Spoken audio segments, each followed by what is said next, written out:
नमस्कार, अपना उत्तराखंड के इस वक्त के बुलेटिन के साथ हाजिर हूं मैं अनुपम। प्रदेश की हर छोटी बड़ी खबरों को लेकर के कथावाचक स्वामी पुण्यानंद गिरी के प्रवचन के दौरान ब्राह्मणों को लेकर दिए बयान के बाद विरोध शुरू हो गया है। बयान से नाराज ब्राह्मण समाज के लोगों ने बैरागी कैंप स्थित स्वामी पुण्यानंद के आश्रम का घेराव किया और जमकर नारेबाजी की। इतना ही नहीं, गुस्साई भीड़ ने आश्रम का मेन गेट तक तोड़ डाला। हंगामे की सूचना मिलते ही कनखल थाना पुलिस भी मौके पर पहुंची और बमुश्किल हंगामे को शांत कराया गया।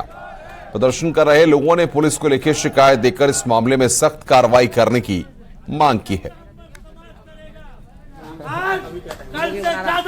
सभी ब्राह्मण बंधुओं से और सभी सनातन प्रेमियों से आह्वान करता हूं कि हर जिले, हर राज्य में इस पूर्णानंद के खिलाफ हर थाने में तहरीर देनी शुरू करें।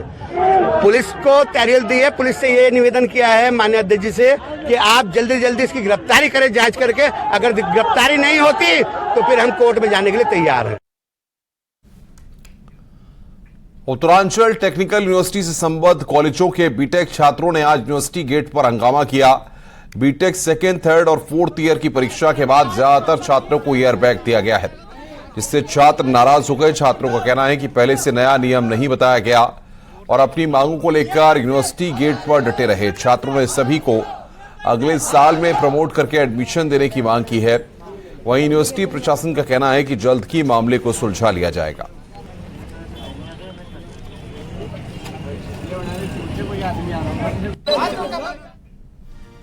उत्तराखंड सरकार में कैबिनेट मंत्री सतपाल महाराज की पौड़ी से धर्मशाला पर भी प्रशासन का बुलडोजर चला है। पौड़ी श्रीनगर हाईवे पर अवैध निर्माण को आज तोड़ा गया। इसकी जद में सतपाल महाराज की धर्मशाला का हिस्सा आ गया। हालांकि बाद में धर्मशाला में मौजूद स्टाफ ने एक दिन की मोहलत मांगी, जिस पर बुलडोजर तो वापस चला गया, लेकिन हल्का निर्माण टूट गया। प्रशासन का कहना है कि कल फिर से बुलडोजर चलेगा और जितना हिस्सा अवैध होगा उसे तोड़ा जाएगा। और हमारा धर्मशाला के जो मेंबर है उनके द्वारा बताया गया है कि हम स्वयं हटा देंगे। अगर कल वो नहीं हटा पाएंगे तो हम स्वयं प्रशासन इसको हटाने की कार्रवाई कर देंगे। मुख्यमंत्री के निर्देश के बाद वन विभाग के अधिकारियों को तलब करने का असर दिखने लगा है। 2 दिनों में हल्द्वानी, रामनगर, देहरादून, लैंसडाउन डिवीजन के साथ साथ राजाजी पार्क में 30 हेक्टेयर लैंड कराई गई अतिक्रमण मुक्त। हल्द्वानी फॉरेस्ट डिवीजन में करीब 26 हेक्टेयर लैंड पिछले 2 दिनों में आक्रमण मुक्त कराई गई।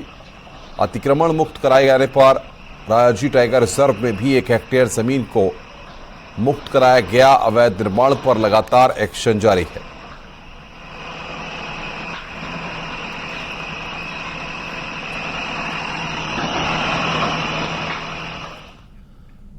देहरादून में आज धामी कैबिनेट की बैठक हुई, जिसमें कई बड़े फैसले लिए गए। निकायों को लेकर भी बड़े फैसले लिए गए हैं। नगर पालिका रुद्रप्रयाग, हरबर्टपुर, नरेंद्रनगर और नगर पंचायत कीर्तिनगर के एरिया विस्तार को मंजूरी दी गई। चमोली के घाट ब्लॉक मुख्यालय और पिथौरागढ़ के मुनस्यारी को नगर पंचायत बनाने की हरी झंडी दी गई है। वहीं भीमताल नगर पंचायत को अब नगर पालिका का दर्जा दिया गया है। निकायों में ओबीसी आरक्षण तय करने के लिए गठित आयोग का कार्यकाल भी 6 महीने के लिए बढ़ा दिया गया है। पंतनगर एयरपोर्ट के विस्तारीकरण को मंजूरी दी गई है। रनवे 3000 मीटर किया जाएगा और हाईवे भी शिफ्ट किया जाएगा। खेल में अच्छा प्रदर्शन करने वालों को सरकारी भागों में आउट ऑफ टर्न नौकरी देने का फैसला लिया गया है। इसके लिए 150 पद चिन्हित किए गए हैं।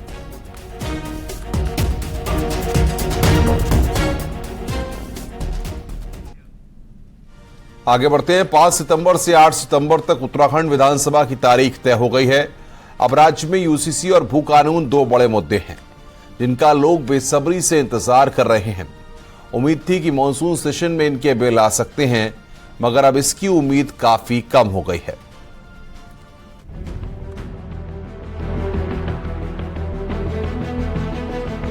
विधानसभा के मॉनसून सत्र की तारीख आ चुकी है।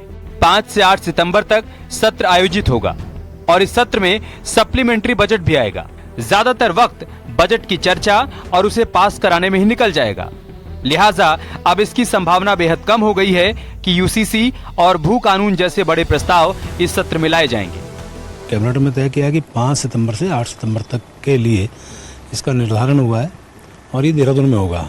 क्योंकि आप जानते हैं कि ये अनुपूरक बजट के रूप में भी इस सत्र को मान रहे हैं। कांग्रेस पहले ही सत्र की कम अवधि पर सवाल खड़े कर चुकी है। कांग्रेस का साफ कहना है कि 4 दिन के सत्र में राज्य की समस्याओं पर चर्चा नहीं हो सकती। यही नहीं, यूसीसी जैसे मुद्दों को सिर्फ चुनाव प्रभावित करने के लिए उठाने का भी आरोप लगाया। केंद्र की सरकार भी कह रही है कि हम यूनिफॉर्म सिविल कोड जो है देश के अंदर लागू करने का काम करेंगे, तो मैं समझता हूं कि उस परिस्थिति में राज्य की जो कसरत थी वो तो व्यर्थ हो जाएगी, बेकार हो जाएगी। हालांकि विधानसभा सत्र से पहले एक और कैबिनेट मीटिंग हो सकती है, जिसमें भू कानून की रिपोर्ट पेश हो सकती है, लेकिन यूनिफॉर्म सिविल कोड का कोई भी प्रस्ताव फिलहाल इस सत्र में नहीं आने जा रहा है। देहरादून से न्यूज 18 के लिए सुनील नवप्रभात की रिपोर्ट। इधर कांग्रेस को लेकर बड़ी खबर है। कांग्रेस के सीनियर नेता आरक सिंह रावत को राजस्थान में इलेक्शन कोऑर्डिनेटर बनाया गया है। 4 कोऑर्डिनेटर में कांग्रेस नेता आरक सिंह रावत भी शामिल हैं। इन्हें राजस्थान में चुनाव को लेकर जिम्मेदारी दी गई है।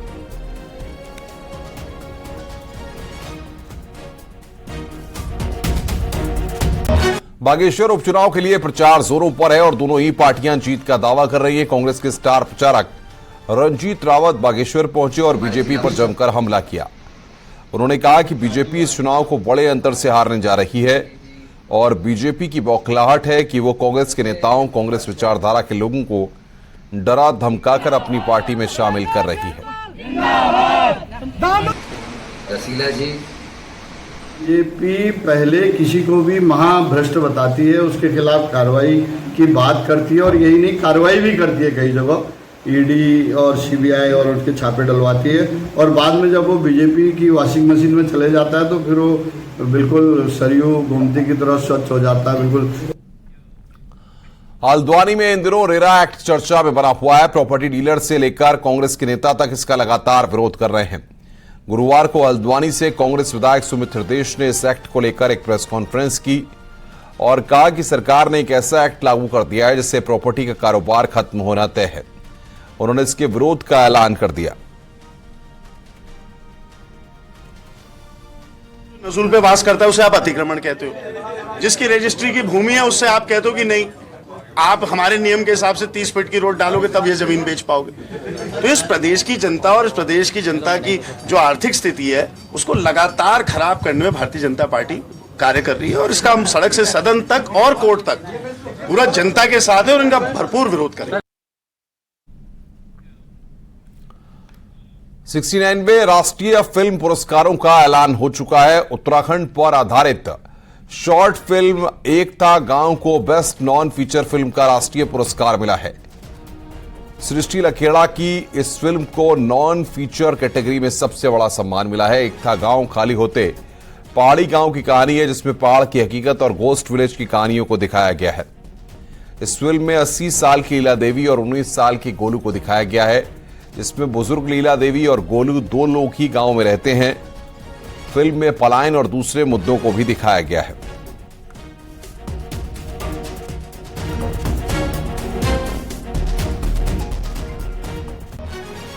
देहरादून में जॉली ग्रांट एयरपोर्ट के पास जल्द ही एक हेलीपोर्ट बनाया जाएगा, जबकि मसूरी और नैनीताल में हेलीपैड बनाया जाएगा। मुख्य सचिव एसएस संधू ने नागरिक उड्डयन विभाग की मीटिंग में इसके निर्देश दिए। भौगोलिक हालात को देखते हुए राज्य में हेलीपोर्ट और हेलीपैड की संख्या बढ़ाने पर जोर दिया गया है। मुख्य सचिव ने कहा है कि सड़कों के साथ ही एयर कनेक्टिविटी बढ़ाने से टूरिस्ट प्लेस में हाई एंड पर्यटकों की संख्या बढ़ेगी और आपदा जैसे हालात में भी हेलीपैड मददगार साबित होंगे।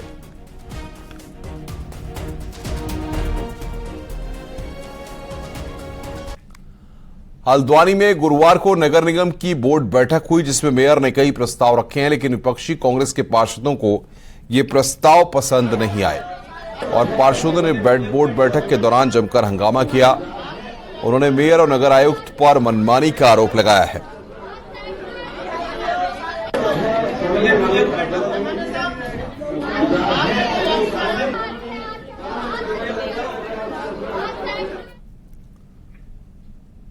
उत्तरकाशी के राजकीय इंटर कॉलेज भंकोली में बारिश ने छात्रों की मुसीबतें बढ़ा दी हैं। बारिश का पानी खिड़की से होते हुए अब क्लासरूम में भी घुस गया। क्लासरूम में इस कीचड़ फैला हुआ है। इसकी तस्वीरें सामने आई हैं। इसमें छात्रों को खुद ही क्लासरूम को साफ करते हुए देखा जा रहा है।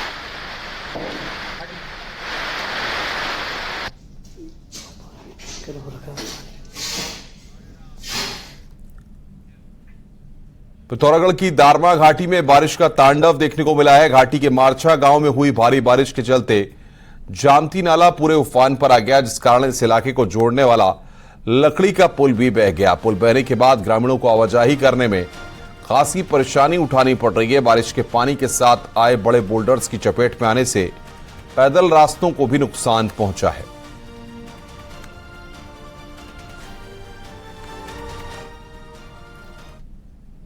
कोटद्वार से दुगड्डा के बीच पहाड़ी पर बादल फटने से एक बार फिर हालात खराब हो गए हैं। पौड़ी हाईवे पर आवाजाही पूरी तरह से बंद कर दी गई है। हाईवे पर भारी भूस्खलन होने से जगह जगह डेंजर जोन बने हुए हैं, तो वहीं 5वें मील के पास 33 केवीए की हाई टेंशन लाइन का पोल भी टूटने के कगार पर है। वहीं इन सब के बीच अब पौड़ी के साथ की सतपुली, पोखड़ा और समेत कई इलाकों में खाद्य सामग्री की आपूर्ति भी ठप हो चुकी है।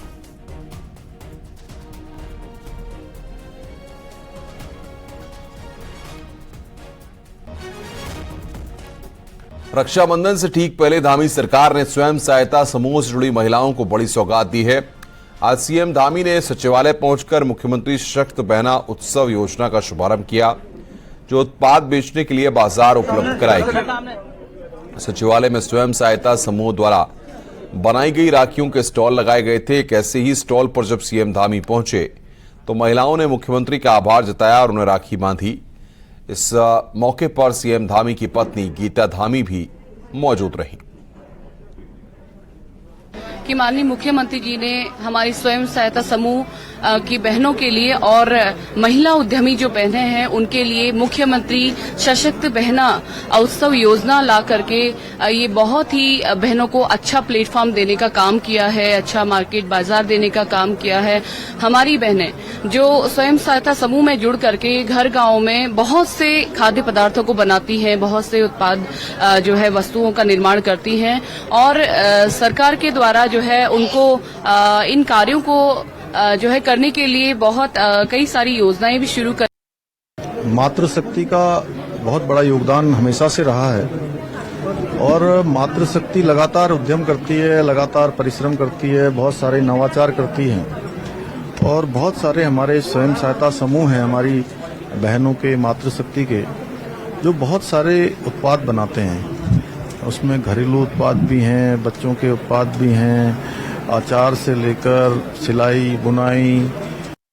गिर गई है, ये बहुत अच्छी योजना है। हमें ब्लॉक के माध्यम से ही एक बाजार मिल रहा है, इससे बड़ी खुशी की बात हमारे लिए नहीं हो सकती है। समूह की महिलाएं अपना हर प्रोडक्ट बनाती हैं, लेकिन उन्हें बेचने के लिए उनको मतलब इंतजार करना पड़ता है, मेलों का इंतजार करना पड़ता है, दूर दराज जाना पड़ता है। लेकिन अपने ही गांव में अगर उन लोगों के लिए स्टॉल की व्यवस्था जिस तरीके से हो रही है, तो उन लोगों के लिए नजदीक में अपना सामान बेचने के लिए बहुत अच्छी सुविधा मिली है। देवभूमि में अधिकतर त्योहार प्रकृति से जुड़े हुए हैं। ऐसा ही एक पर्व है सातों आठों। कुमाऊं में सातों आठों का त्योहार धूमधाम से मनाने की परंपरा सदियों से चली आ रही है। पहाड़ में देवी और देवताओं को परिवार के सदस्यों की तरह समझा जाता है। गौरा से पहाड़ की महिलाओं ने बेटी का रिश्ता बनाया है, तो भगवान शिव से उनके विवाह के बाद दामाद का रिश्ता। इसी विवाह को संपन्न कराने के लिए हर साल भाद्रपद माह में सप्तमी और अष्टमी को विवाह की रस्में निभाई जाती है। इसी को सातों आठों का पर्व के रूप में भी मनाया जाता है। जैसे धान है, मडुआ है, मादिरा है, झुगरा है इत्यादि सबके एक एक पेड़ ला करके उनके गौरा और महेश के चित्र बनाए जाते हैं, उन्हें कपड़े पहनाए जाते हैं। सप्तमी के दिन माँ गौरा और अष्टमी को भगवान शिव की मूर्ति बनाई जाती है, जिसमें मक्का, तिल और बाजरा के पौधे का प्रयोग होता है।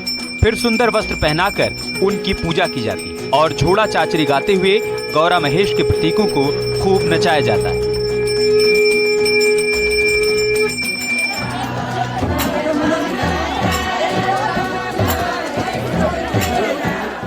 महत्व हमारी ये आठों रातों की पुरानी परंपरा है, हमारे बुजुर्ग लोग मनाते थे।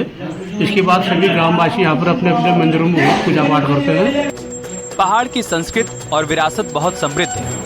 यहाँ प्रकृति, पशु, पक्षी और खेतों को अत्यधिक महत्व दिया गया है, जो इसे पहाड़, प्रकृति और पहाड़ के लोगों को आपस में जोड़े रखती हैं। न्यूज़ 18 के लिए बागेश्वर से सुष्मिता थापा की रिपोर्ट।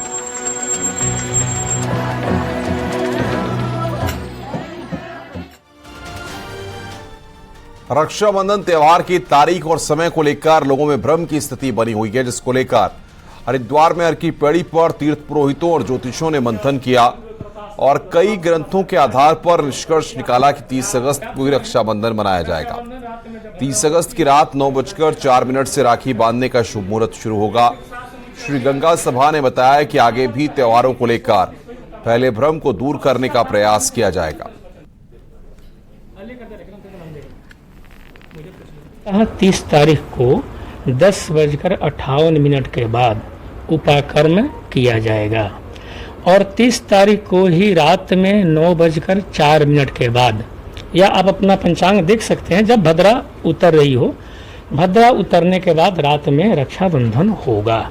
ये निष्कर्ष निकला। विकृत सभी को है कि 30 तारीख को ही उपाकर्म भी होगा और रात्रि 9:04 पे भद्रा जाने के बाद जो है रक्षाबंधन बनाई जाएगी।